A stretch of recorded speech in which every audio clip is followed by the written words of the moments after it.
It was our 20th anniversary, and the day had started like any other. The sun filtered through the curtains, casting a warm glow across the room as I lay there, watching my wife sleep. Her face was peaceful, her breathing steady, and for a moment, I felt a surge of gratitude. 20 years, 2 decades of shared laughter, quiet moments, and the kind of intimacy that comes from knowing someone inside and out. I thought about all the anniversaries we'd celebrated before, the fancy dinners, the small gifts, the handwritten notes. This year, I wanted it to be special. I wanted to remind her, and maybe myself, of why we'd chosen each other all those years ago. As the morning unfolded, we went through our usual routine. She made coffee while I scrolled through the news on my phone, the familiar rhythm of our lives comforting in its predictability. But there was something different about her today, something I couldn't quite put my finger on. She seemed distant, her smiles a little forced, her laughter not quite reaching her eyes. I told myself it was nothing, that maybe she was just tired or stressed about work. After all, we'd been through so much together, surely this was just a passing phase. By the time we got in the car to head to the restaurant, the sun was setting, painting the sky in shades of orange and pink. She insisted on driving, and I didn't argue. It was her car, after all, and she always said it helped her feel in control. I settled into the passenger seat, glancing at her as she adjusted the rearview mirror. She looked beautiful, her hair catching the fading light, her hands steady on the wheel. I reached over and squeezed her knee, a small gesture of affection, but she didn't react. Instead, she kept her eyes on the road, her expression unreadable. The drive was quiet, the kind of silence that feels heavy, like there's something unsaid hanging in the air between us. I tried to fill it with small talk, asking about her day, her plans for the weekend, but her responses were short, almost dismissive. I told myself not to overthink it, that maybe she was just preoccupied. Still, a part of me couldn't shake the feeling that something was off. I glanced at her again, studying her profile, searching for a clue, but she gave nothing away. As we neared the restaurant, I felt a mix of excitement and apprehension. This was supposed to be a celebration, a reminder of all the years we'd spent together, but the tension in the car was palpable. I tried to push the unease aside, focusing instead on the memories we'd made in this place, the anniversaries, the birthdays, the quiet dinners just because. It was our spot, a place that held so much meaning for us, or at least I thought it did. And then, out of nowhere, it happened. A sound, faint but unmistakable, broke the silence. A ping. It wasn't my phone. I'd left it at home, wanting to be fully present for the evening. I turned to her, confused, and that's when I saw it. The way her hands tightened on the wheel, the way her face went pale, her lips pressing into a thin line. My stomach churned, a cold dread settling in my chest. Something was wrong. I could feel it in the way the air seemed to thicken, in the way she refused to meet my eyes. "What was that?" I asked, my voice barely above a whisper. She didn't answer, her gaze fixed on the road ahead. My mind raced, trying to make sense of what was happening, but the pieces didn't fit. I reached under the seat, my fingers brushing against something cold and unfamiliar. A phone. Not hers, not mine. A secret phone. My heart pounded as I unlocked it, my hands trembling. And then I saw it, the text. The words burned into my brain, each one a dagger to my chest. "I'm already here, waiting for you in the WC. Can't wait to have you while your loser husband waits at the table." I couldn't breathe. The world seemed to tilt, the edges of my vision blurring as the reality of what I was reading sank in. I looked at her, my wife, the woman I'd loved and trusted for 20 years, and all I saw was a stranger. Her face was pale, her eyes wide with fear, but she didn't say a word. The silence between us was deafening, the weight of her betrayal crushing me. Without thinking, I jerked the wheel to the left, the car swerving sharply. I didn't know where I was going, only that I couldn't stay still, couldn't sit there in that car with her for another second. The road ahead was a blur, my mind racing with questions I didn't want to answer. How long had this been going on? How many lies had she told me? The questions swirled in my mind, each one cutting deeper than the last. I felt like a fool, like the foundation of my life had been ripped out from under me. And as the car sped down the empty road, I realized that nothing would ever be the same again. The moment my fingers brushed against the cold, unfamiliar object under the seat, a wave of nausea washed over me. It wasn't just the shock of finding a phone I didn't recognize, it was the way my wife's face had changed when she heard the sound. The way her hands had tightened on the wheel, her knuckles turning white, the way she couldn't or wouldn't look at me. My heart was pounding so hard I could feel it in my ears, a deafening rhythm that drowned out everything else. I held the phone in my hand, staring at it like it was a bomb about to go off. It was sleek, modern, nothing like the one she usually carried. This was something hidden, something secret, and that realization made my stomach churn. I hesitated for a moment, my thumb hovering over the screen. Part of me didn't want to know what was on it.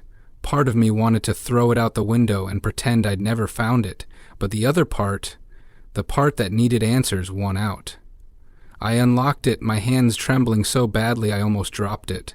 The screen lit up and there it was, a single text message, bold and unread. My eyes scanned the words, and for a moment I couldn't process what I was seeing. It was like my brain had shut down, refusing to accept the reality staring back at me. I'm already here, waiting for you in the WC.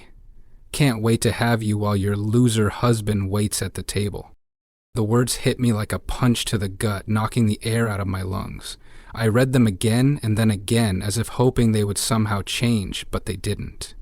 They were there, clear and undeniable, a brutal confirmation of everything I'd been trying to ignore. My chest tightened, my vision blurring as the weight of what I was reading settled over me. I felt like I was drowning, like the walls of the car were closing in around me. I looked at her, my wife, the woman I'd shared my life with for 20 years, and all I could see was a stranger. Her face was pale, her lips pressed into a thin line, but she didn't say a word. She didn't deny it, didn't try to explain.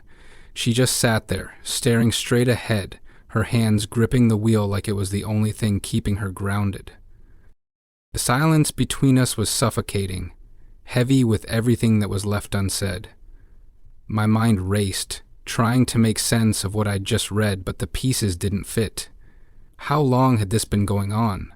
How many times had she lied to me, looked me in the eye and told me she loved me while hiding this? The questions swirled in my head, each one more painful than the last. I felt like a fool, like the foundation of my life had been ripped out from under me. And then, without thinking, I jerked the wheel to the left, the car swerving sharply. I didn't know where I was going, only that I couldn't stay still, couldn't sit there in that car with her for another second. The road ahead was a blur, my mind racing with thoughts I couldn't control. I thought about all the times she'd been late coming home from work, all the times she'd been distracted, distant. I thought about the way she'd been acting lately, the way she'd seemed so preoccupied, so detached. Had it all been because of this? Had she been thinking about him, planning this, while I was sitting right beside her, oblivious? The thought made me sick, a bitter taste rising in my throat. I gripped the steering wheel tighter, my hands shaking as the car sped down the empty road. I didn't know where I was going, only that I needed to get away, to put as much distance between us as possible. The phone was still in my hand, the screen dark now, but the words were burned into my brain. I could still see them, still hear them, like a voice whispering in my ear, taunting me. Your loser husband. The words stung more than I wanted to admit. Is that how she saw me? Is that what she thought of me? After everything we'd been through? The thought was like a knife to the heart, twisting deeper with every passing second. I glanced at her again, my wife, the woman I'd loved and trusted for 20 years, and all I felt was anger. Anger at her for betraying me, for lying to me, for making me feel like I wasn't enough. Anger at myself for not seeing it sooner, for being so blind, so naive. And then, beneath the anger, there was something else, something raw and aching, something I didn't want to name. It was the realization that nothing would ever be the same again, that the life we'd built together was gone, shattered by her betrayal. The car sped on, the road stretching out ahead of us, endless and empty. I didn't know where we were going, only that I couldn't stop, couldn't face what was waiting for us at the end of this road. But deep down I knew there was no escaping it.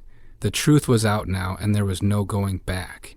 The life I'd known, the love I'd thought was unshakable, was gone.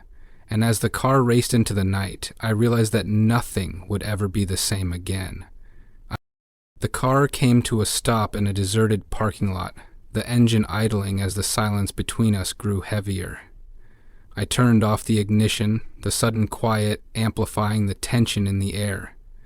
My hands were still gripping the steering wheel, my knuckles white, as if holding on to it could somehow ground me in this moment.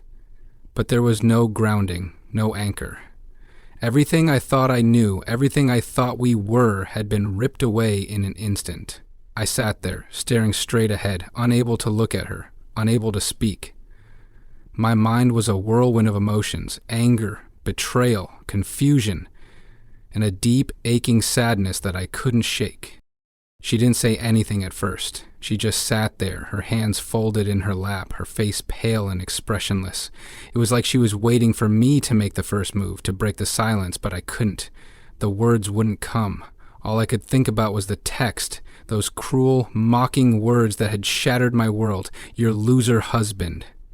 The phrase echoed in my mind over and over like a cruel taunt.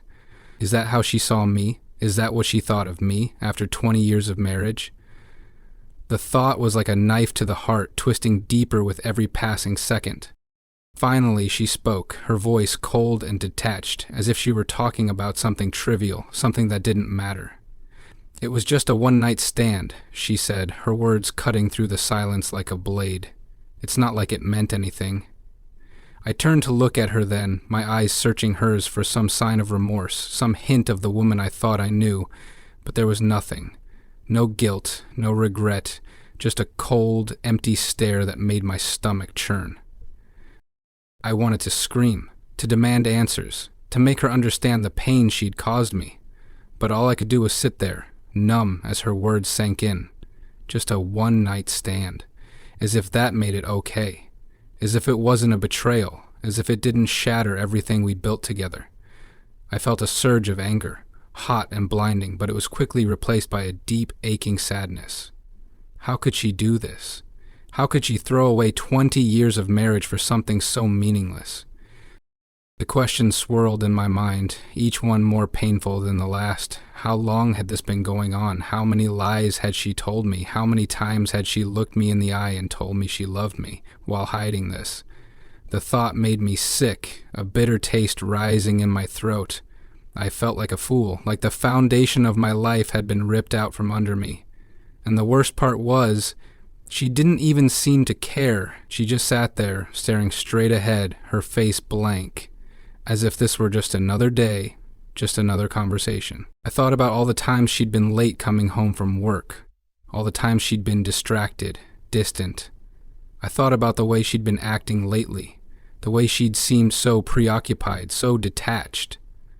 Had it all been because of this?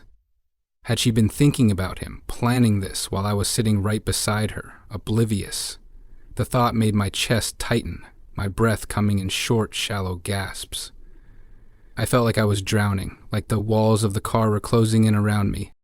I wanted to ask her why she'd done it, why she'd risked everything we had for something so meaningless. But the words wouldn't come. I was too angry, too hurt, too broken to speak. Instead, I just sat there, staring at her, waiting for her to say something, anything that could make sense of this. But she didn't. She just sat there, silent, her face pale, her eyes distant. Her eyes throbbed. Finally, I couldn't take it anymore. I opened the car door and stepped out into the cool night air, needing to put some distance between us. The parking lot was empty, the only sound the faint hum of the streetlights overhead.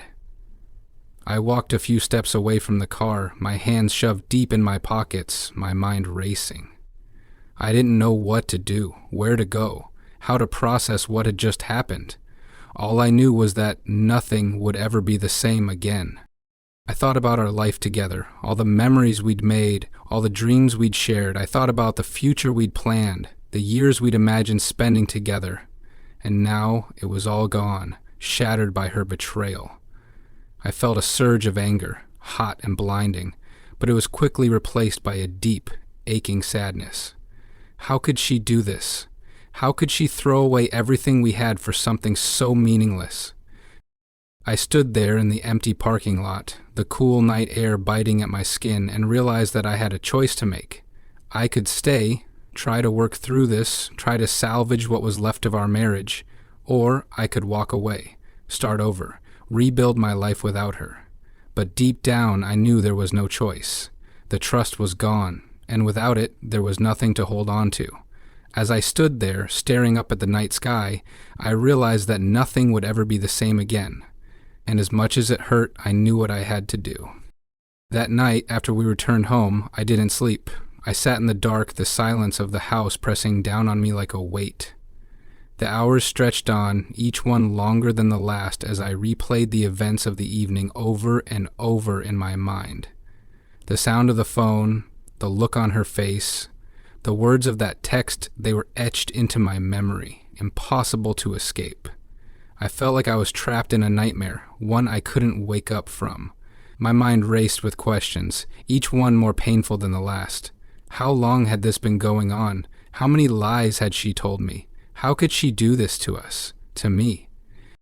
I thought about forgiveness, about trying to salvage what was left of our marriage. I wanted to believe that we could move past this, that we could rebuild the trust that had been shattered. But every time I tried to imagine it, I was met with the same cold, hard truth. I didn't know if I could ever trust her again. The thought of staying with her, of pretending like nothing had happened, made my stomach churn. How could I look at her the same way, knowing what she'd done? How could I ever feel close to her again, knowing that she'd betrayed me in the worst possible way? As the night wore on, I found myself replaying every moment of our marriage, searching for signs I'd missed, for clues that she'd been slipping away. But all I could see was the text, those cruel, mocking words that had shattered my world. Your loser husband. The phrase echoed in my mind, over and over, like a cruel taunt. Is that how she saw me? Is that what she thought of me? After 20 years of marriage, the thought was like a knife to the heart, twisting deeper with every passing second. I thought about all the times she'd been late coming home from work, all the times she'd been distracted, distant. I thought about the way she'd been acting lately, the way she'd seemed so preoccupied, so detached. Had it all been because of this? Had she been thinking about him, planning this, while I was sitting right beside her, oblivious? The thought made my chest tighten, my breath coming in short, shallow gasps. I felt like I was drowning, like the walls of the house were closing in around me. By morning, I'd made my decision. I couldn't stay with her. I couldn't live with the constant doubt, the nagging suspicion that she was lying to me, that she was hiding something. The trust was gone, and without it, there was nothing to hold on to. I filed for divorce. It wasn't an easy decision. Nothing about this was easy, but I knew it was the right one. I couldn't stay with someone who could betray me so casually, who could dismiss it as just a one-night stand. The days that followed were a blur. I moved out of the house, finding a small apartment on the other side of town. It was strange, being alone after so many years of sharing my life with someone else. The silence was deafening, the emptiness of the apartment a constant reminder of what I'd lost. But even in the midst of the pain, there was a strange sense of relief. Relief that I was no longer living a lie, that I was no longer tied to someone who didn't value me or our marriage. The divorce process was long and painful. Each step a reminder of the life we'd built together and the betrayal that had destroyed it. There were moments when I doubted myself, when I wondered if I'd made the right choice. But every time I thought about staying, about trying to work through it, I was met with the same cold, hard truth: I couldn't. The trust was gone, and without it, there was nothing to hold on to. As the months passed, I began to rebuild my life, piece by piece. It wasn't easy. There were days when the pain felt overwhelming, when the memories of what we'd had were too much to bear. But slowly I started to find my footing. I reconnected with old friends, took up new hobbies, and focused on the things that brought me joy. It wasn't the life I'd imagined, but it was mine, and that was enough. I thought about her often, about the life we'd shared and the future we'd planned. But with time, the pain began to fade, replaced by a sense of acceptance. I realized that her betrayal didn't define me, that I was stronger than I thought. And as I look back on that night, on the moment everything changed, I realized that sometimes the hardest choices are the ones that set us free. The divorce was final 6 months later. The day I received the papers, I sat in my small apartment, staring at the envelope in my hands. It felt surreal, like the end of a chapter I hadn't been ready to close. I opened it slowly, my hands trembling as I pulled out the documents. There it was, in black and white, the official end of a 20-year marriage. I expected to feel something, anger, sadness, relief. But all I felt was numb. It was as if the weight of everything that had happened had finally caught up to me, leaving me too exhausted to feel anything at all. In the weeks that followed, I found myself grappling with a strange mix of emotions. Some days I felt a sense of freedom, like I could finally breathe again after years of holding my breath. Other days, the pain of her betrayal would hit me all over again, sharp and unrelenting. I'd find myself replaying the night we drove to the restaurant, the sound of that phone, the look on her face when I confronted her. Those memories were like ghosts, haunting me when I least expected it. But even in the midst of the pain, there was a part of me that knew I'd made the right choice. I couldn't have stayed, not after what she'd done. The trust was gone, and without it, there was nothing to hold on to. I started to rebuild my life, piece by piece. It wasn't easy. There were days when the loneliness felt overwhelming, when the emptiness of the apartment seemed to echo the emptiness inside me. But slowly, I began to find my footing. I reconnected with old friends, people I'd drifted away from over the years. At first, it was hard to open up, to let them in after everything I'd been through.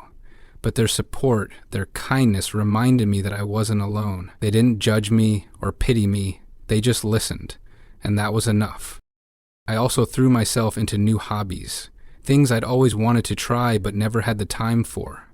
I started painting, something I hadn't done since college. At first, it felt awkward, like I was trying to reclaim a part of myself I'd forgotten existed. But with time, it became a kind of therapy, a way to process everything I was feeling. I'd lose myself for hours, the brushstrokes on the canvas mirroring the chaos in my mind. It wasn't about creating something perfect. It was about letting go, about finding a way to express the emotions I couldn't put into words. Work became another anchor for me. I threw myself into my job, focusing on projects that challenged me and kept my mind occupied. It was a distraction, yes, but it was also a reminder that I was capable, that I had value outside of my failed marriage. I started to take pride in my work again, something I hadn't felt in a long time. It was a small victory, but it mattered. As the months passed, I began to notice small changes in myself. I was laughing more, smiling more, feeling like myself again in a way I hadn't in years. The pain of her betrayal was still there, but it wasn't as sharp, as all-consuming as it had been. I realized that I was stronger than I'd given myself credit for, that I could survive this, even thrive in spite of it. I thought about her often, about the life we'd shared and the future we'd planned, but with time, those thoughts became less painful, less frequent. I stopped wondering what she was doing, if she was happy, if she ever regretted what she'd done. It didn't matter anymore. Her choices were hers, and I couldn't let them define me. I had my own life to live, my own path to follow. One evening, as I stood on the balcony of my apartment, watching the sun set over the city, I felt a sense of peace I hadn't felt in a long time. The sky was painted in shades of orange and pink, the same colors I'd seen that night we drove to the restaurant. But this time, there was no tension, no dread, just a quiet sense of acceptance. I realized that I'd come a long way since that night, that I'd grown in ways I never could have imagined. I still had moments of doubt, moments when the pain of her betrayal would resurface, when the memories would come flooding back, but those moments were fewer and farther between. I had learned to live with the scars, to carry them without letting them weigh me down, and as I stood there watching the sun dip below the horizon, I realized that I was okay. Not perfect, not healed, but okay, and for the first time in a long time, that was enough. The road ahead was still uncertain, still full of challenges I couldn't yet see, but I was ready to face them, to keep moving forward, one step at a time. I'd learned that betrayal doesn't define you, that you can survive even the deepest wounds, and as I look back on that night, on the moment everything changed, I realized this: sometimes the hardest choices are the ones that set us free. And I was finally free.